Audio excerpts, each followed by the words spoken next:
Era Mitchell walked through the doors of Henderson Community College with her head held high, but her heart was racing. At 23, she was older than most of the other students, and she knew she looked different too. Her long brown hair was pulled back in a simple ponytail, and she wore a modest, long-sleeved shirt despite the warm September weather. She had good reasons for covering up, reasons that most people wouldn't understand.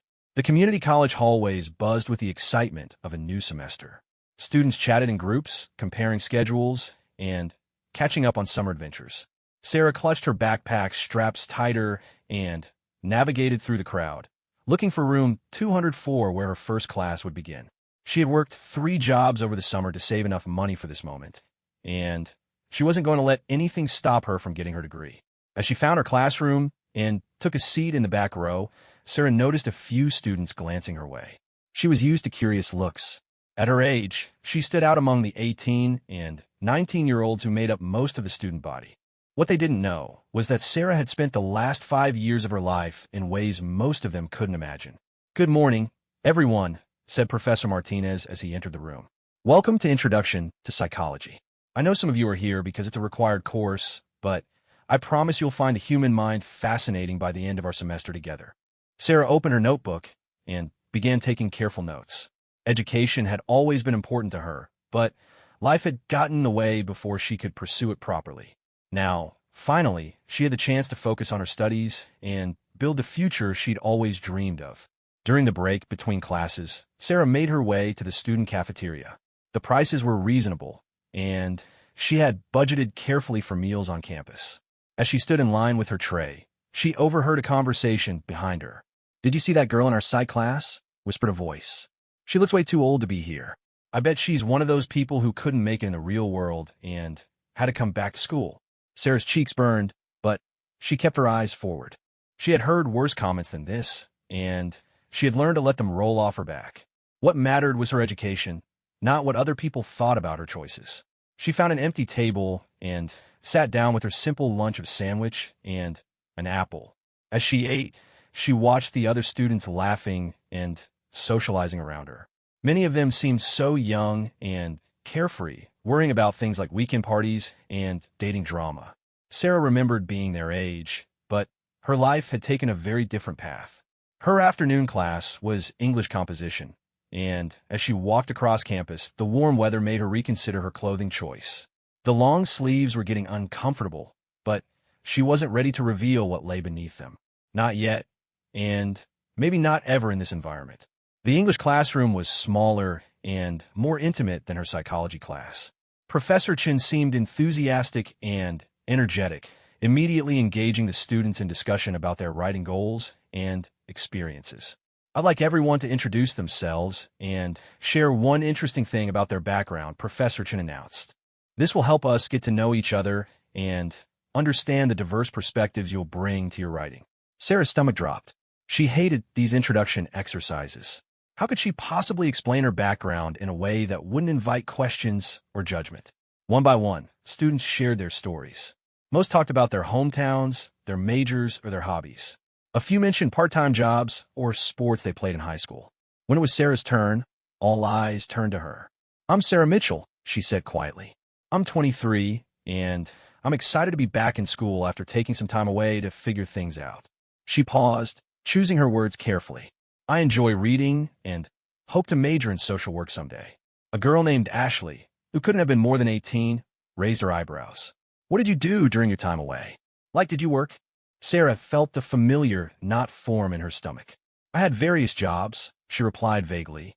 "Nothing too exciting." After class, as students filed out, Sarah heard Ashley talking to her friend Emma. "She's so secretive. I bet she was in jail or something. Why else would someone that old be starting college now?" The words stung more than Sarah wanted to admit. She gathered her books quickly and headed for the exit, but not before she heard Emma's response. Maybe she just had a kid really young and is trying to get her life together now. Single moms do that sometimes. Sarah's hands trembled slightly as she pushed through the classroom door. Both guesses were wrong, but she couldn't blame them for speculating. She had been deliberately vague about her past, and young people naturally filled in the blanks with their own assumptions. The walk to her car was longer than usual as she took a detour through the quieter part of campus. She needed a moment to collect herself before facing the evening shift at her part-time job at the local diner. Working while going to school wasn't easy, but she had learned to manage difficult situations long before she'd arrived at Henderson Community College. As she sat in her car, Sarah rolled up her right sleeve and looked at the tattoo that covered most of her forearm. The black ink had faded slightly over the years, but the image remained clear and meaningful to her. It wasn't decorative or artistic like the tattoos many young people got these days. This tattoo told a story, her story, but it was one she wasn't ready to share with her new classmates. She rolled her sleeve back down and started the car. Tomorrow would bring new challenges, but she had faced worse things than gossip and speculation. Her education was too important to let other people's opinions derail her dreams. That evening at the diner, Sarah's coworker Janet noticed she seemed quieter than usual. Janet was in her 40s and had become something of a mentor to Sarah over the past 6 months they'd worked together. "First day of school get you down, honey?" Janet asked as they cleaned tables during a slow period. "Just adjusting," Sarah replied. "College students can be young." Janet laughed. "That's the point, isn't it?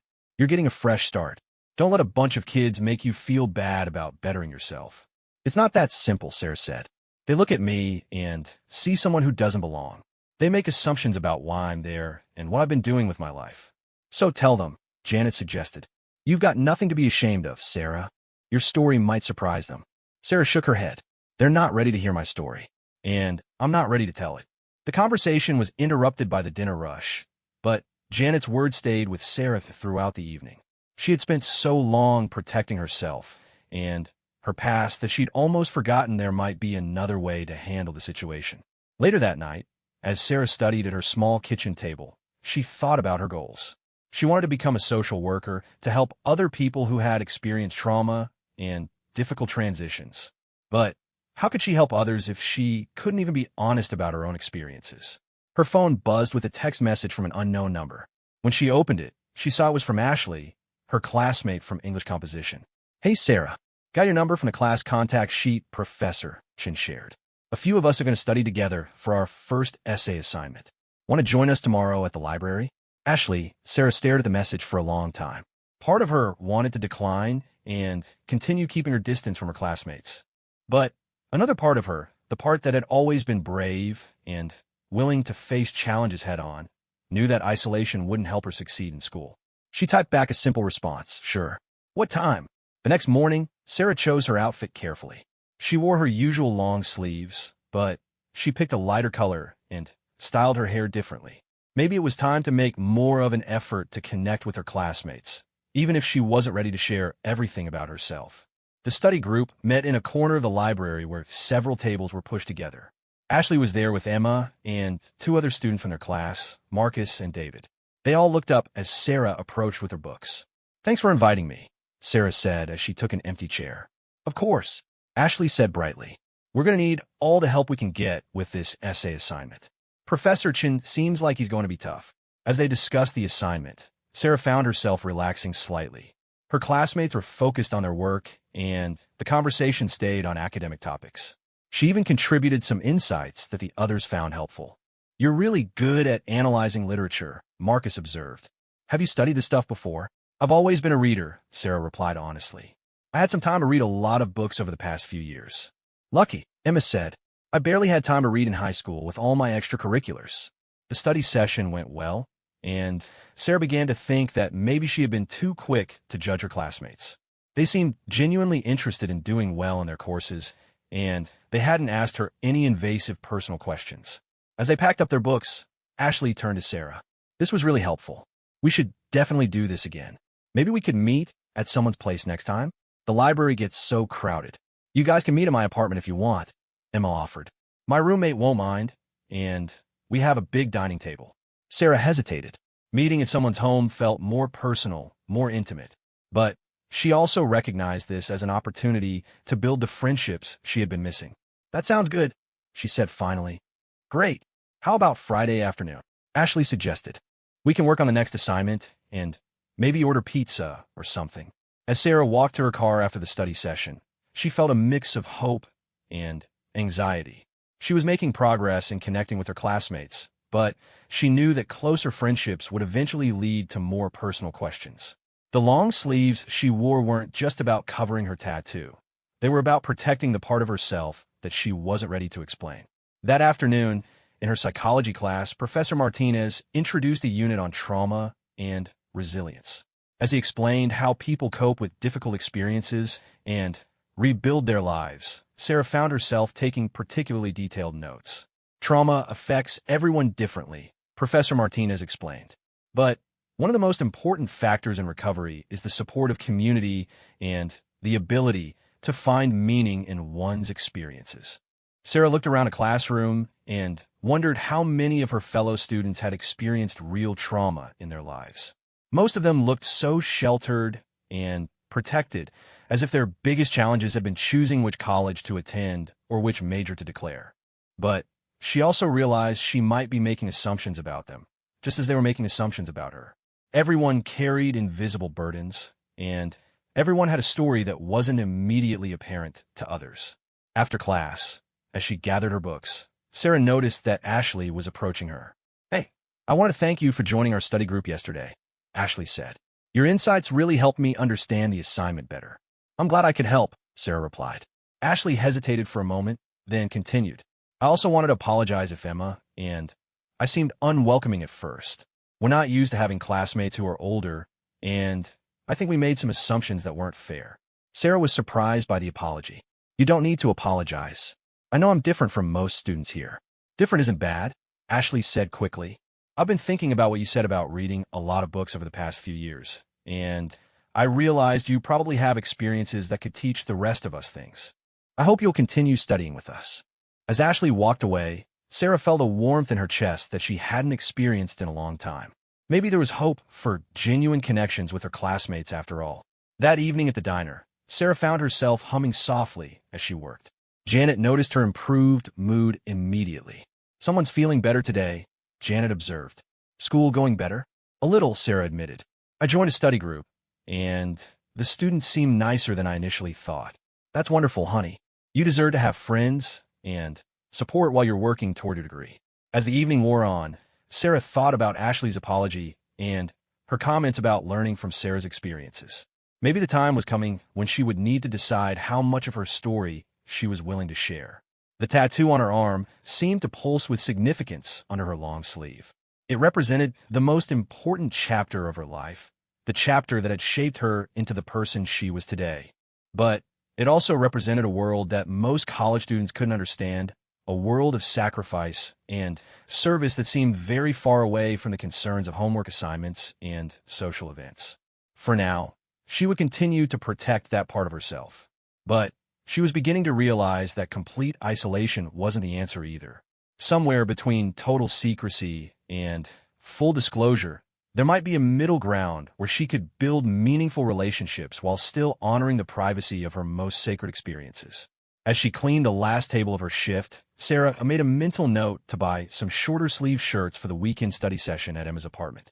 It was time to take a small step toward letting her new friends see a little more of who she really was, even if they weren't ready to understand the full story yet. Friday afternoon arrived with unusually warm weather for early October.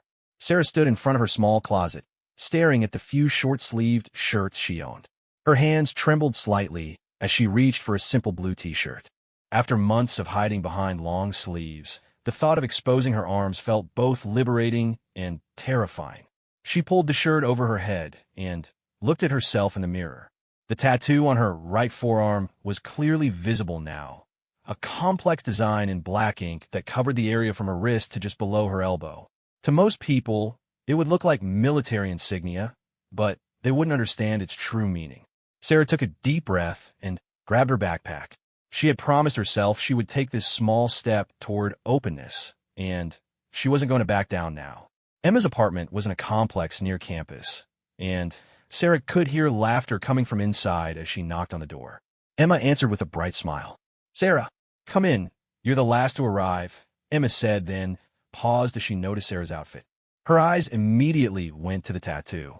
"Oh, wow. I didn't know you had ink. That's really detailed." "Thanks," Sarah said simply, stepping into the apartment.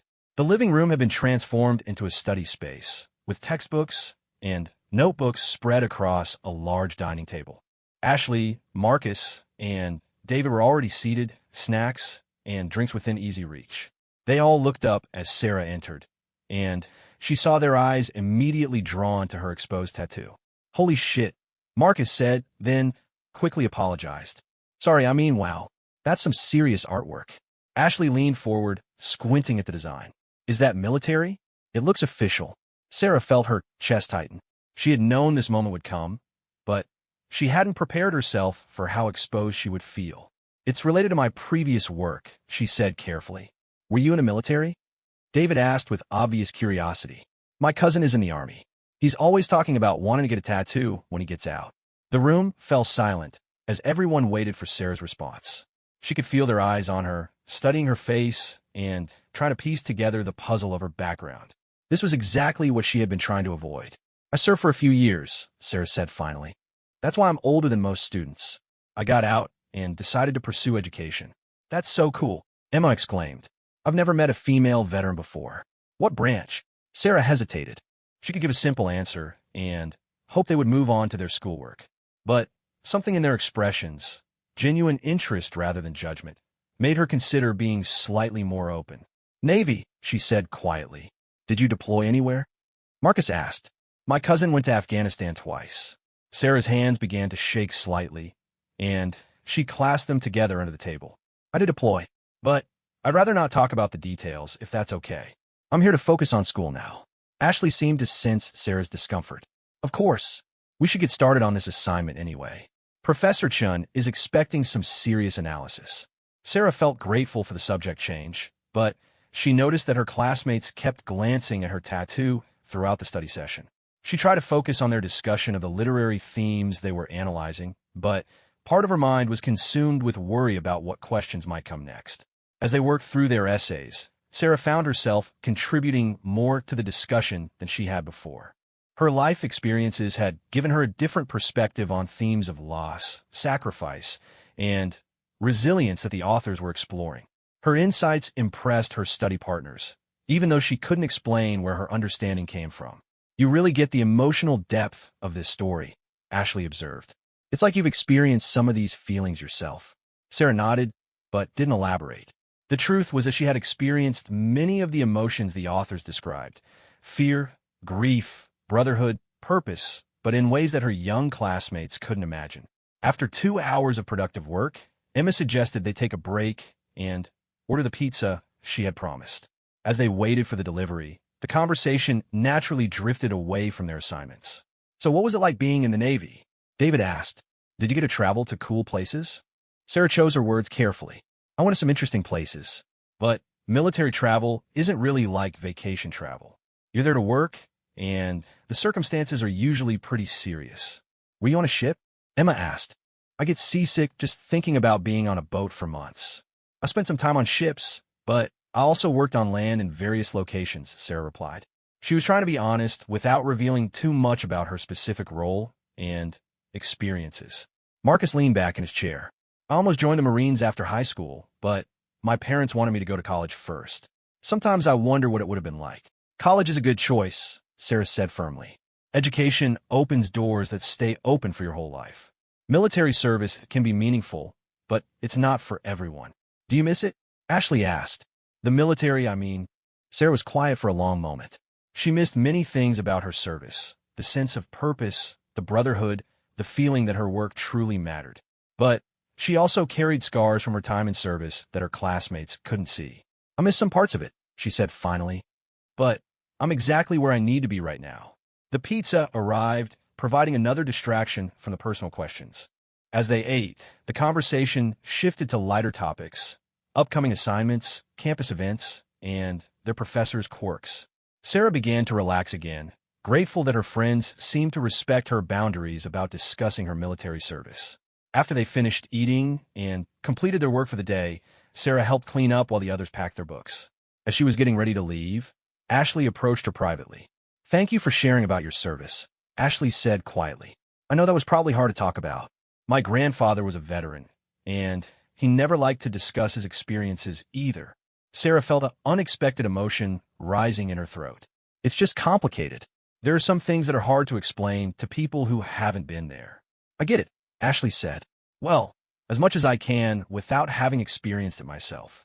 But I want you to know that we're glad you're here, and we respect whatever you've been through. As Sarah drove home that evening, she felt a complex mix of emotions.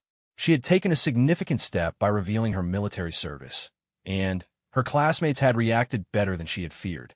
But she was also aware that she had only shared the surface of her story. The real details of her service, the missions she had participated in, the things she had seen and done, the reasons for her discharge, remained carefully hidden. Back at her apartment, Sarah sat at her kitchen table with her textbooks, but her mind kept wandering to the conversations from the afternoon. Her classmates' curiosity about her military service was natural and well-intentioned, but it also reminded her how different her life had been from theirs. At their age, she had been halfway around the world, carrying weapons and making life and death decisions. While they were attending high school proms and worrying about college applications, she was learning skills that most civilians would never need and seeing things that would stay with her forever. Her phone buzzed with a text message from Emma. "Thanks for coming today. Your insights on the readings were amazing. Can't wait for our next study session." Similar messages came in from Ashley, Marcus, and David. Their kindness and acceptance touched her, but it also made her feel guilty for not being completely honest about her background. That night, Sarah lay in bed staring at the ceiling, thinking about her tattoo and what it represented. The design wasn't just decorative. It was a memorial, a reminder of people she had served with and events that had changed her life forever. Her classmates saw it as interesting artwork, but they had no idea that it represented some of the most significant and painful experiences of her life. The weekend passed quietly, with Sarah working extra shifts at the diner to save money for textbooks and school supplies. Janet noticed that Sarah seemed more thoughtful than usual. "How's school going, honey?" Janet asked during a break on Sunday evening. "It's good," Sarah replied. "I joined a study group, and I think I'm making some friends." "That's wonderful. You deserve to have people your age to spend time with." Sarah smiled, but she didn't correct Janet's assumption. Her classmates weren't really her age in terms of life experience, even though they were generous and welcoming. "I told them about my military service," Sarah said. "Just the basics, but it felt like a big step." Janet nodded approvingly. "Good for you. You have nothing to hide about your service to this country." "I know," Sarah said, "but there's so much they don't understand about what military service really involves. They think it's like what they see in movies." "Maybe that's okay for now," Janet suggested. "You don't have to tell them everything all at once. Let them get to know you as a person first." Monday morning brought a new week of classes and a small crisis. As Sarah walked across campus, she noticed several students pointing and whispering as she passed. She couldn't hear what they were saying, but their body language made her uncomfortable. In her psychology class, she took her usual seat in the back row, but she noticed that more students than usual were looking in her direction. Professor Martinez began his lecture on stress and coping mechanisms, but Sarah found it difficult to concentrate. During the break, a student named Jake approached her. Jake was older than most of the other students, probably around 25, and Sarah had noticed him before because he often asked thoughtful questions in class. "Hey," Jake said, sitting down next to her. "I heard through the grapevine that you're a veteran. I wanted to introduce myself. I'm Army, did 2 tours in Iraq." Sarah felt a wave of relief and recognition. "Navy, I did 3 deployments to various locations." Jake nodded knowingly. "How are you handling the transition to civilian college life?" "It's weird, right?" "Very weird," Sarah admitted. "Sometimes I feel like I'm from a different planet." "I get that. These kids are sweet, but they have no idea what the real world looks like," Jake said. "If you ever need someone to talk to who gets it, let me know. It helps to have someone around who speaks the same language." For the first time since starting college, Sarah felt like she had met someone who truly understood her background. Jake's offer of friendship meant more to her than he probably realized. After psychology class, Sarah headed to English composition, feeling more confident. Having connected with another veteran made her feel less alone on campus, even though she still wasn't ready to share the full details of her service with anyone. In English class, Professor Chin announced that they would be working on personal narrative essays for their next assignment. "I want you to write about a moment that changed your perspective on life," Professor Chin explained. "This should be a true story from your own experience, written with the literary techniques we've been studying." Sarah's stomach dropped. A personal narrative assignment was exactly what she had been dreading. How could she write about a life-changing moment without revealing things she wasn't ready to share? After class, Ashley caught up with her in the hallway. "This assignment seems perfect for you," Ashley said. "You must have tons of interesting stories from your military service." "I'm not sure I want to write about that," Sarah replied carefully. "Why not? I bet you have experiences that would make for amazing essays." Sarah struggled to find the right words. "Some experiences are too personal to share in an academic setting. I might write about something else." Ashley looked confused, but didn't push the issue. As they parted ways, Sarah realized that this assignment was going to force her to make some difficult decisions about how much of herself she was willing to reveal. That evening, Sarah sat at her kitchen table with a blank piece of paper in front of her. She had always been a good writer, but this assignment felt impossible. Every significant moment that had changed her perspective was tied to her military service, and those experiences were too complex and painful to explain in a simple college essay. She thought about her deployments, the people she had worked with, the missions that had tested her in ways she was still trying to understand. She thought about the day her unit had come under fire, the night they had rescued civilians from a dangerous situation, and the moment she had realized that her service would leave permanent marks on her soul. But she also thought about her classmates reading her essay, trying to understand experiences that existed far outside their frame of reference.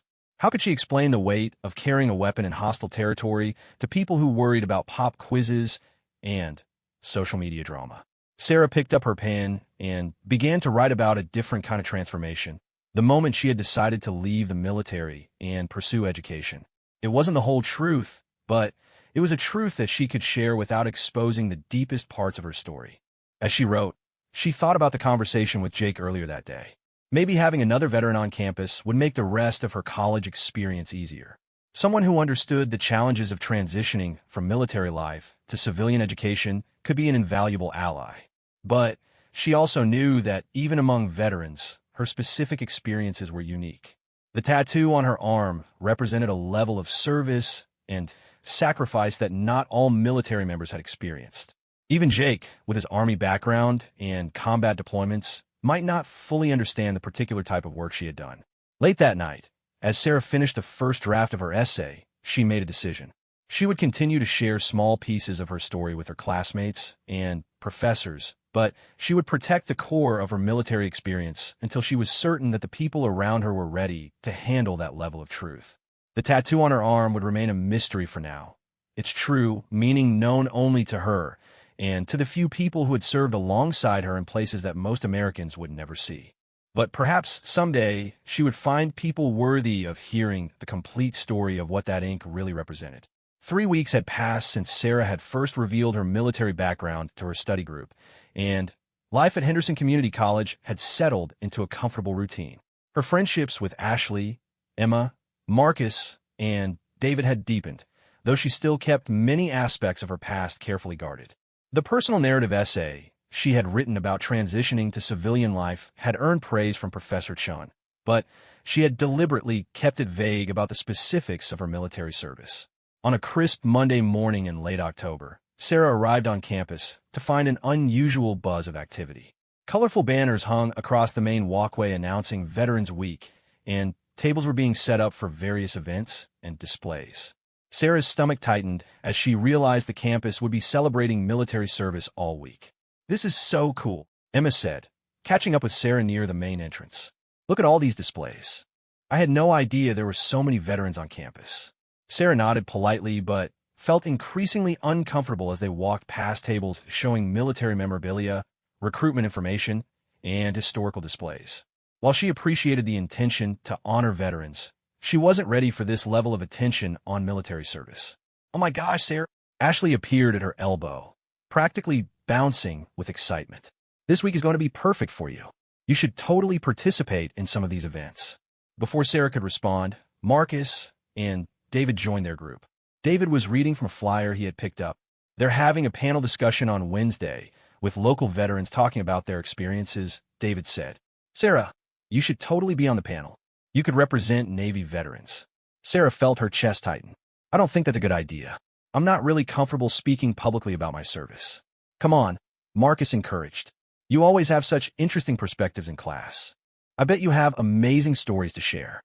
The group continued walking toward their first class, but Sarah could barely focus on their chatter about Veterans Week activities. She had come to college specifically to leave her military identity behind and focus on building a civilian future. Having her service thrust into the spotlight was the opposite of what she wanted.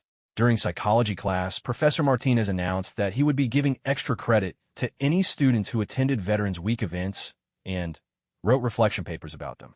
This is a great opportunity to learn about the experiences of people who have served our country, Professor Martinez explained. Many of you have probably never had in-depth conversations with veterans, so this week will broaden your perspectives on service and sacrifice.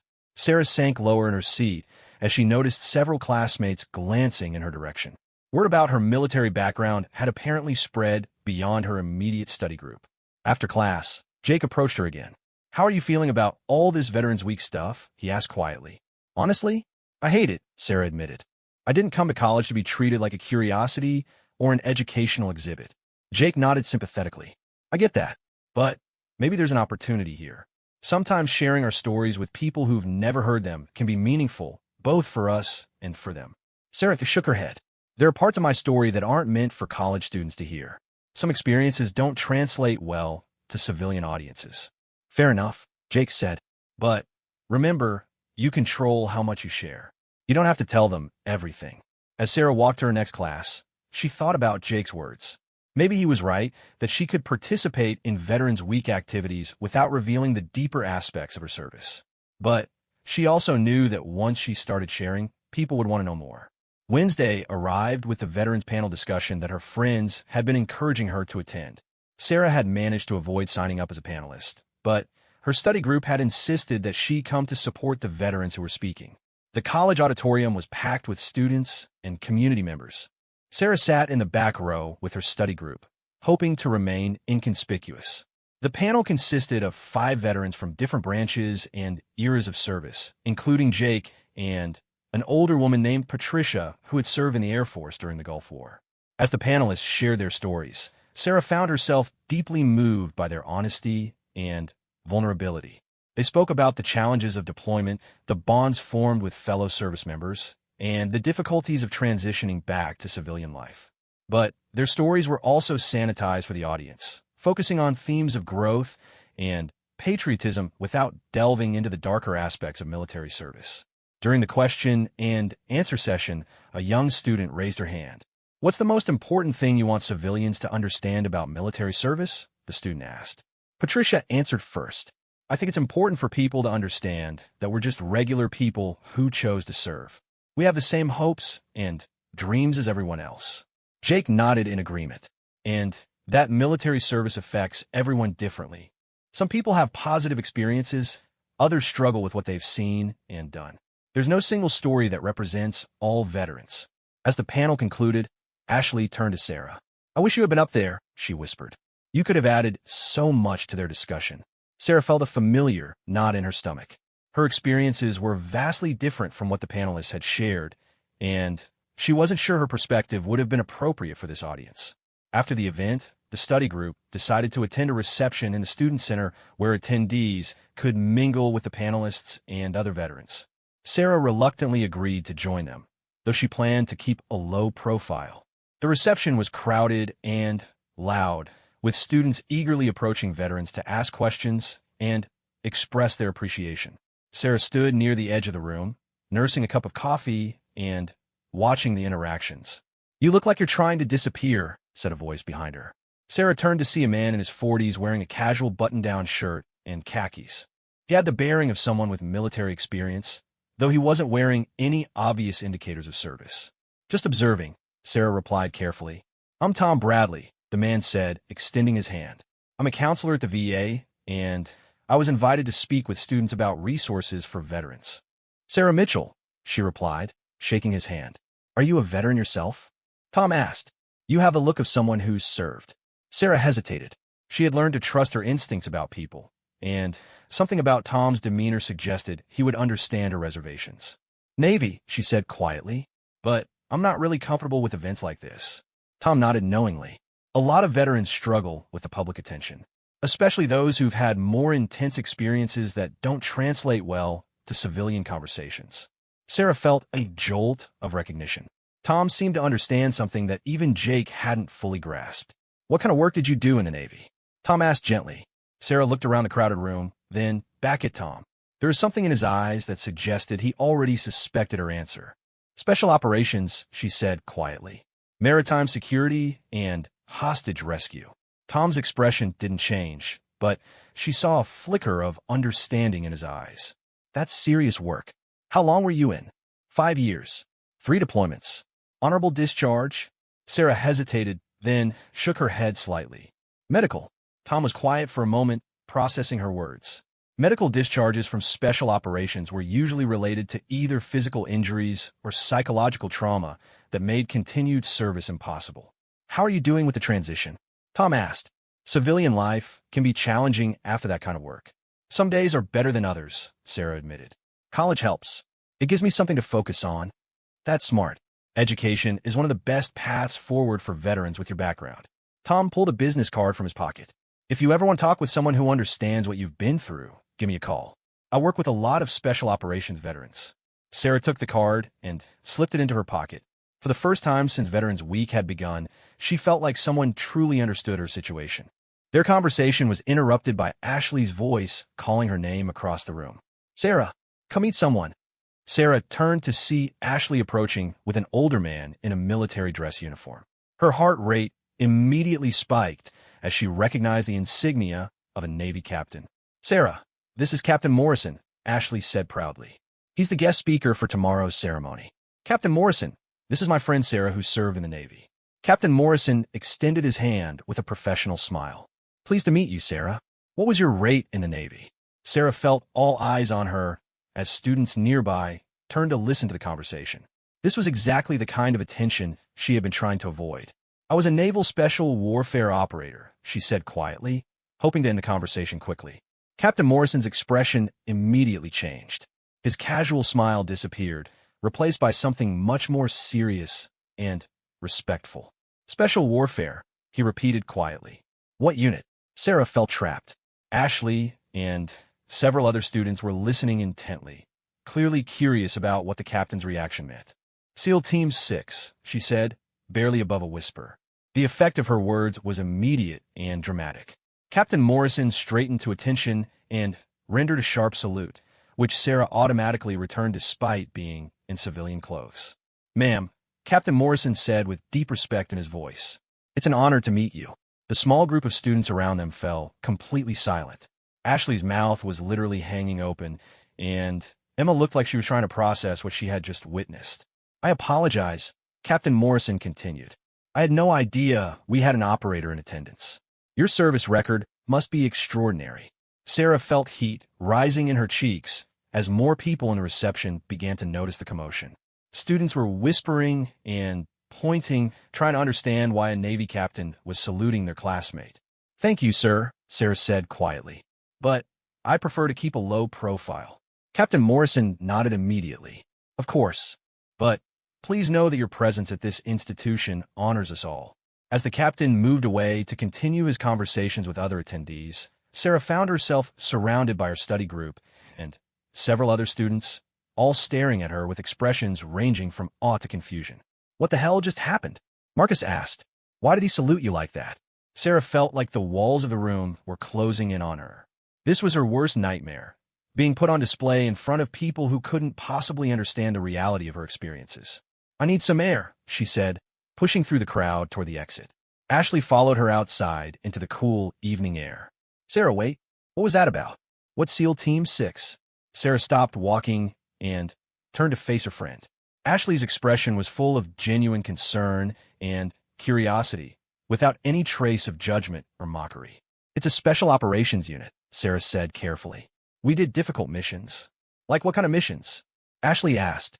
Sarah was quiet for a long moment, choosing her words carefully. "The kind that don't get talked about publicly. The kind that most people are better off not knowing about." Ashley seemed to sense the gravity in Sarah's voice. "Is that why you don't like talking about your service? Because you can't tell us what you actually did?" "Partly," Sarah admitted. "But it's also because the work I did changes you. It's not something that fits neatly into civilian conversations about patriotism and service. Back inside the reception, Sarah could see students talking animatedly, clearly discussing what they had witnessed. She knew that by tomorrow, everyone on campus would know that the quiet older student in their classes was apparently some kind of elite special forces veteran. "I should go home," Sarah said. "This is exactly what I was trying to avoid." "Sarah, wait," Ashley said. "I know this is overwhelming, but maybe it's not entirely bad. People respect you for your service." "They respect the idea of my service," Sarah corrected. "They have no idea what it actually involved." As Sarah walked to her car, she thought about Captain Morrison's reaction and what it meant. His immediate salute and change in demeanor indicated that he understood the significance of SEAL Team 6 in ways that the students couldn't. But it also meant that her carefully maintained anonymity was now completely shattered. She sat in her car for several minutes before starting the engine, trying to prepare herself for what the next few days would bring. There would be questions she couldn't answer, attention she didn't want, and expectations she couldn't meet. But as she drove home, Sarah also thought about Tom Bradley's offer to talk with someone who understood her background. Maybe it was time to stop carrying the weight of her experiences entirely alone. The tattoo on her arm suddenly felt heavier than usual, as if the public revelation of her identity had somehow made it more significant. Tomorrow, she would have to face her classmates and professors with her secret finally exposed. The question was whether she would be able to maintain any privacy about the darker aspects of her service, or if the curiosity unleashed tonight would eventually force her to reveal more than she was ready to share. Sarah barely slept that night. Every time she closed her eyes, she replayed the moment when Captain Morrison had saluted her in front of her classmates. By morning, she felt exhausted and dreaded facing campus. She considered skipping classes entirely, but her commitment to her education was stronger than her desire to hide. She arrived at college early, hoping to avoid crowds, but the campus was already buzzing with activity. As she walked toward her first class, she noticed students looking at her differently, some with obvious curiosity, others with something approaching awe. Word had clearly spread about the events at the Veterans Week reception. In psychology class, Sarah took her usual seat in the back row, but she could feel eyes on her throughout Professor Martinez's lecture. During the break, several students approached her with questions. "Is it true you were in some elite Navy unit?" asked a girl named Kelly whom Sarah had barely spoken to before. "Were you like a Navy SEAL?" Another student pressed. Sarah felt cornered. "I'd rather not discuss it," she said quietly, but the students seemed to interpret her reluctance as modesty rather than a genuine desire for privacy. When class resumed, Professor Martinez made an announcement that sent a chill down Sarah's spine. "I want to acknowledge that we have someone very special in our class," Professor Martinez said, looking directly at Sarah. "Sarah Mitchell served in one of our military's most elite units, and we're honored to have her perspective in our discussions of trauma and resilience." Sarah felt heat rising in her cheeks as every student in the room turned to stare at her. This was exactly what she had feared, being singled out and treated as a living example rather than just another student. After class, Jake approached her in the hallway. "Rough morning?" he asked sympathetically. "You could say that," Sarah replied. "I feel like I'm in a fishbowl." "It'll die down," Jake assured her. "College students have short attention spans. They'll find something else to focus on soon." But Sarah wasn't convinced. As she walked across campus to her next class, she noticed more stares and whispered conversations. Some students seemed to view her with newfound respect, while others looked at her with a mixture of curiosity and discomfort, as if they weren't sure how to interact with someone who had done things they couldn't imagine. In English composition, Professor Chun asked to speak with her after class. When the room cleared, he approached her with a serious expression. "Sarah, I heard about what happened at the Veterans Week reception," Professor Chun said. "I want you to know that you don't have to feel pressured to share more about your experiences than you're comfortable with." Sarah felt a wave of gratitude. "Thank you. I'm worried that people expect me to be some kind of spokesperson for military service, and that's not why I'm here." "I understand completely," Professor Chun said. "However, I do want to mention something. Your personal narrative essay about transitioning to civilian life was exceptional, but I sense you were holding back significant details. If you ever feel ready to write about your actual military experiences, I think it could be powerful not just for you, but for readers who need to understand what veterans go through." "I'm not ready for that," Sarah said firmly. "Of course not. But when you are ready, I'd be honored to help you craft that story. As Sarah left the English building, she found Ashley waiting for her outside. I've been looking for you everywhere, Ashley said. I wanted to apologize for last night. I didn't realize that introducing you to Captain Morrison would put you in an uncomfortable position. Sarah felt touched by Ashley's concern. You couldn't have known. You were just trying to be supportive. Can I ask you something? Ashley said hesitantly. And please don't feel like you have to answer. Sarah nodded, bracing herself. When you were in the military, did you have to do dangerous things? Like life or death dangerous? Sarah looked at her young friend and saw genuine care in her expression, not just curiosity. Yes, she said quietly. I did dangerous things, and I saw things that most people will never see. That's why I don't talk about it much. Ashley was quiet for a moment. I can't imagine being responsible for that kind of stuff at your age. You were younger than I am now when you were doing that work. It changes you, Sarah said simply. You grow up fast when you're in situations like that. As they walked together toward the student center, Ashley spoke thoughtfully. I've been thinking about something. Yesterday, before we knew about your special ops background, we were all treating you like you were just this older student who'd had some vague military experience.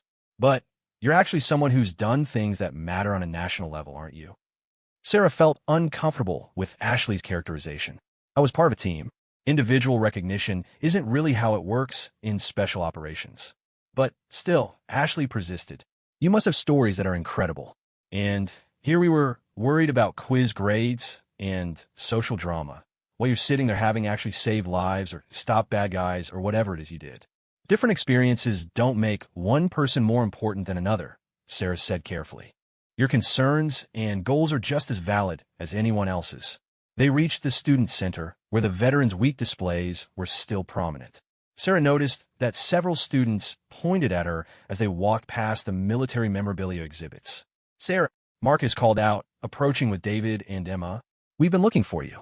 Everyone's talking about last night. What exactly are they saying? Sarah asked with resignation.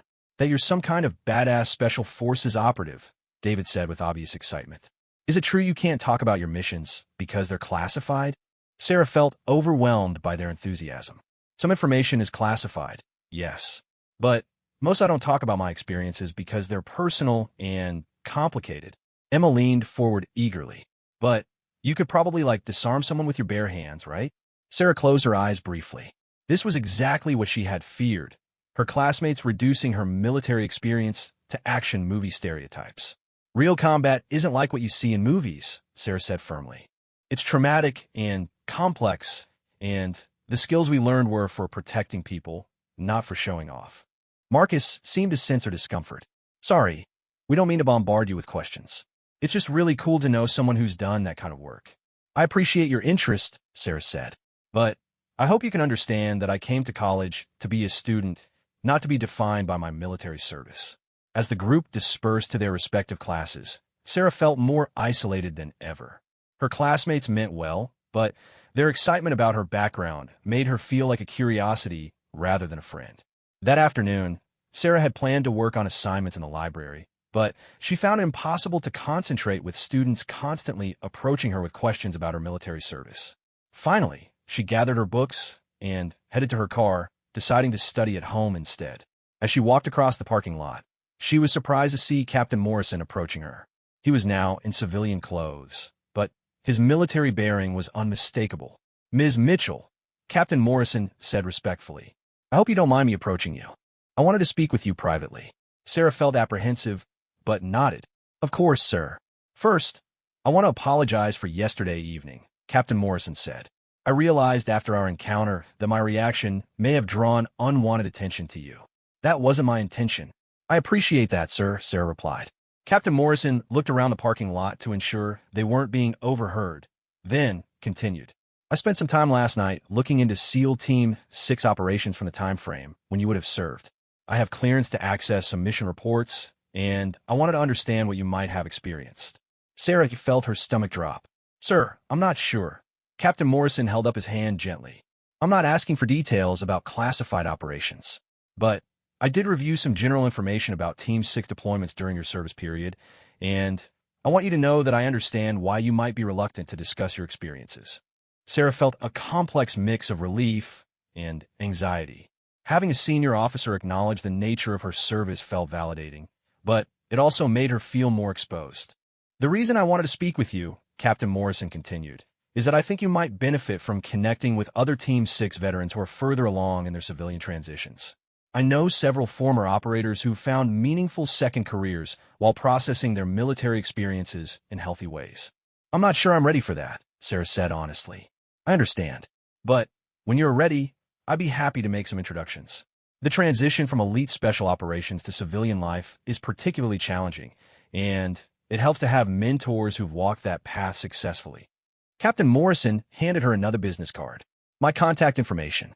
No pressure, but if you ever want to talk with someone who understands the weight of what you've carried, please reach out." After Captain Morrison left, Sarah sat in her car for several minutes, thinking about his offer. Part of her was drawn to the idea of connecting with other Team 6 veterans who might truly understand her experiences. But another part of her was still committed to leaving her military identity behind and building an entirely civilian future. Her phone buzzed with a text from Tom Bradley, the VA counselor she had met the previous night. "Hi, Sarah. I hope yesterday's events weren't too overwhelming. My offer to talk still stands whenever you're ready." Sarah stared at the message, realizing that for the first time since leaving the military, she had two different people offering support who might actually understand her background. The isolation she had felt for so long was beginning to crack. That evening at the diner, Janet immediately noticed Sarah's subdued mood. "Rough day at school?" Janet asked during a quiet moment. "My military background became public knowledge," Sarah explained. "Now everyone wants to know details about my service that I'm not ready to share." "Ah," Janet said knowingly. "That's tough. People mean well, but they don't always understand boundaries. The worst part is that they have these romantic ideas about what military service is like. They think it's all heroics and adventure stories." Janet nodded sympathetically. "Reality is usually more complicated than people want to hear." As Sarah worked her shift, she thought about Professor Chen's suggestion that she write about her actual military experiences. Maybe there was value in telling her story, not for the entertainment of curious college students, but as a way of processing her own experiences and helping other veterans who might be struggling with similar transitions. Late that night, Sarah sat at her kitchen table with a blank piece of paper in front of her. Instead of working on her assigned homework, she began writing about a mission that had changed her perspective on life and death. For the first time, she wrote without censoring herself or worrying about her audience's ability to understand. The words came slowly at first, then faster as she allowed herself to remember details she had been suppressing. She wrote about the weight of her equipment, the sound of helicopters, the faces of the people she had been sent to rescue. She wrote about split-second decisions that affected other people's lives and about the burden of carrying classified information that she could never share. As dawn approached, Sarah had filled several pages with the most honest writing she had done since leaving the military. She wasn't ready to show it to anyone, but the act of putting her experiences into words felt therapeutic in a way she hadn't expected. The tattoo on her arm seemed to pulse with significance as she read through what she had written. For the first time, she had begun to articulate what that ink really represented. Not just her military service, but a specific mission that had tested her in ways that still affected her daily life. Maybe it was time to stop running from her past and start finding ways to integrate her military experiences with her civilian future. The question was whether she could do that, while maintaining the boundaries she needed to protect herself from people who weren't ready to understand the full weight of what she had experienced. 2 weeks had passed since Captain Morrison's salute had revealed Sarah's background to the entire campus. The initial buzz of excitement from her classmates had indeed died down somewhat, as Jake had predicted, but Sarah found herself at a crossroads. The pages she had written about her actual military experiences sat in a folder on her kitchen table, and she found herself reading them repeatedly. On a gray November morning, Sarah made a decision that surprised even herself. She walked into Professor Chen's office during his posted hours and placed the folder on his desk. "I wrote about a real mission," she said without preamble. "I don't know if it's any good as writing, but it's the truth about what my service was actually like." Professor Chen looked up from the papers he was grading, his expression immediately becoming more focused. "Are you sure you want me to read this?" "I'm not sure about anything," Sarah admitted. "But you said that when I was ready to write about my actual experiences, it might be powerful. I need to know if you think this has any value, or if it's just me working through my own issues." Professor Chen carefully opened the folder and began reading. Sarah watched his face as his eyes moved across the pages. She saw his expression change from professional interest to something deeper, concern, respect, and what might have been recognition of the weight of what she had written. After 20 minutes of silent reading, Professor Chen looked up at her with a grave expression. "Sarah," he said quietly, "this is extraordinary writing. But more than that, it's an extraordinary account of an experience that most people will never understand. Are you prepared for the reactions this might generate if you choose to share it more widely?" "I don't know," Sarah said honestly. "I wrote it because I needed to get it out of my head. But I also keep thinking about other veterans who might be struggling with similar experiences. Maybe sharing this could help someone else feel less alone." Professor Chen leaned back in his chair, clearly choosing his words carefully. "What you've written here is a first-hand account of a hostage rescue mission in Somalia.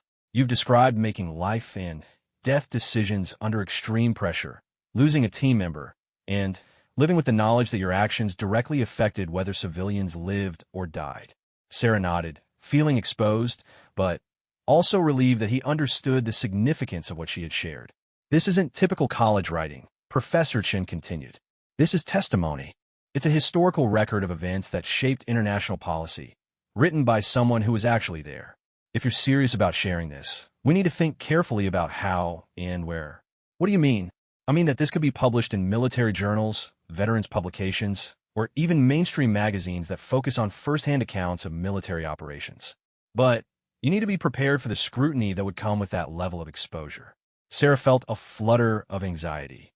She had written the piece to process her own experiences, but the idea of it being read by strangers across the country was daunting. "I need time to think about it," she said. "Of course. But, Sarah, you should know that this kind of writing, honest, detailed accounts of special operations, is rare and valuable. Most operators never share these stories publicly." As Sarah left Professor Chen's office, she felt a complex mix of emotions.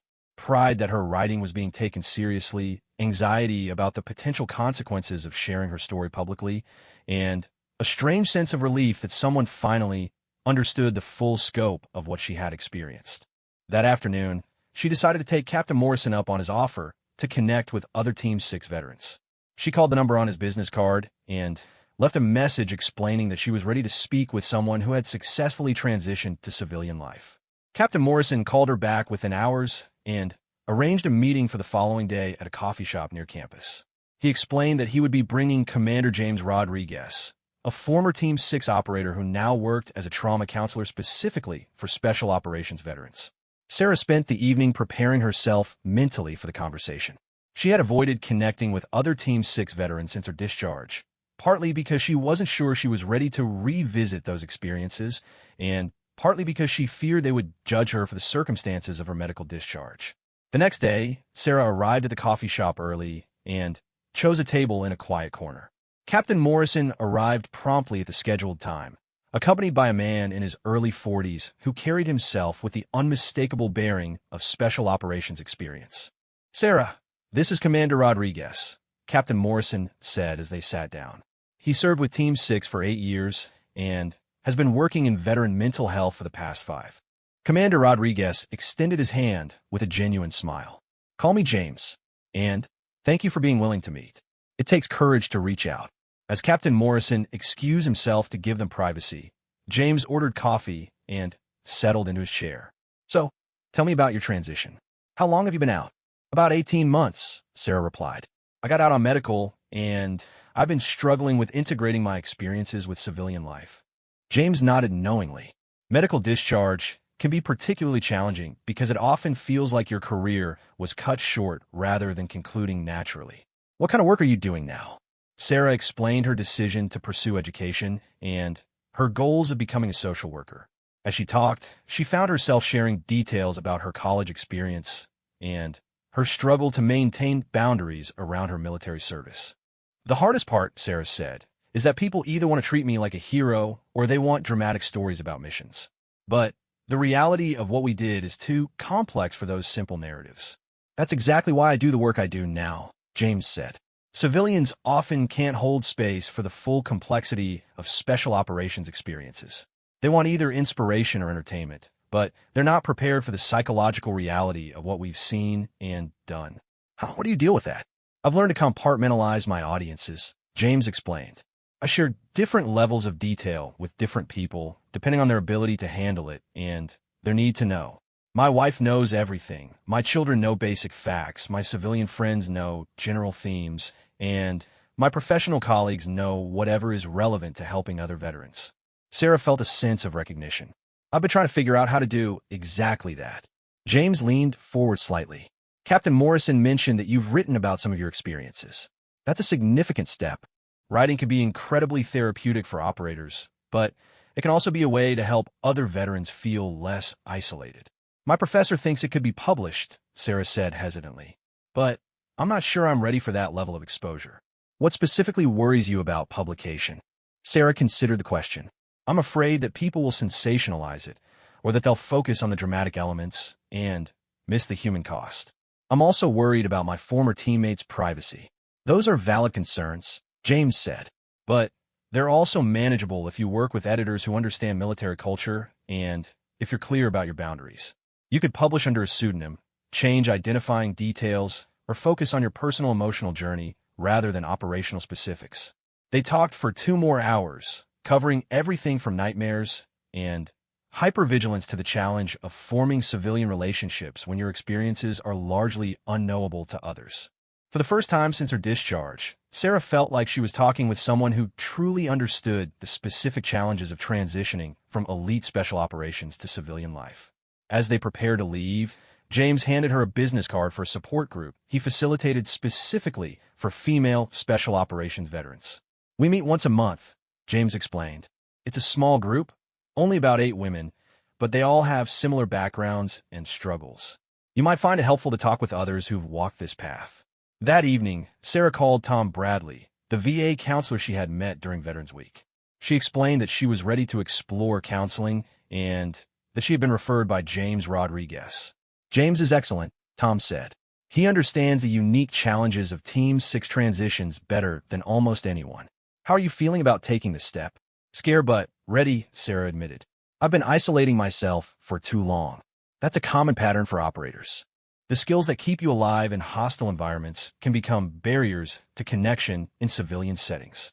They scheduled an appointment for the following week, and Tom explained that he would help her develop strategies for managing her symptoms while building a sustainable civilian life. The next day on campus, Sarah noticed that her interactions with classmates felt different.